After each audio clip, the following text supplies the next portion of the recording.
بلبن يا جماعة عملت لنا منتج جديد كالعادة. عملت لنا ايه بقى؟ عملت لنا برجر. ايوه عملت لنا برجر زي ما انتم سامعين كده بالظبط. برجر حلو.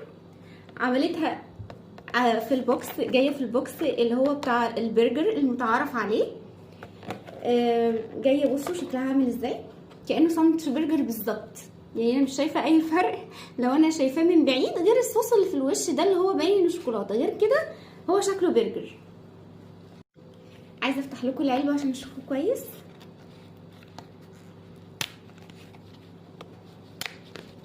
بصوا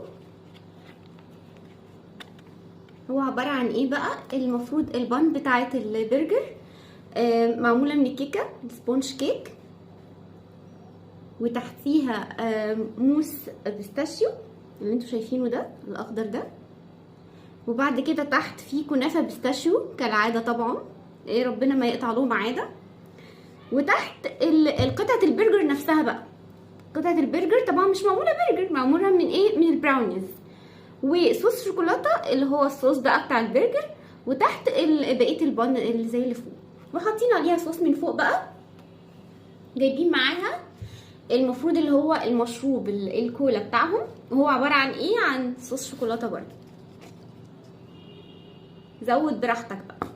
احنا هندوق الاول، هم حاطين عليه اوريدي شوكولاته، فهندوق الاول و يا رب تطلع حلوه. انا حاساها لغوصه كتير، بس يا رب تبقى حلوه. يلا بسم الله. طبعا دي لو هتحاول تاكلها زي البرجر لازم بقك يبقى عملاق، عملاق مش كبير. ما اعتقدش ان في حد ممكن يفتح بقه كل ده.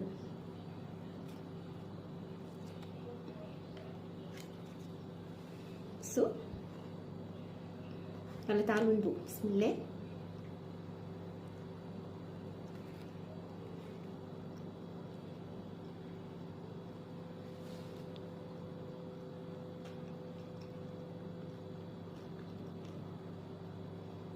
بصوا هو في ميكس قطع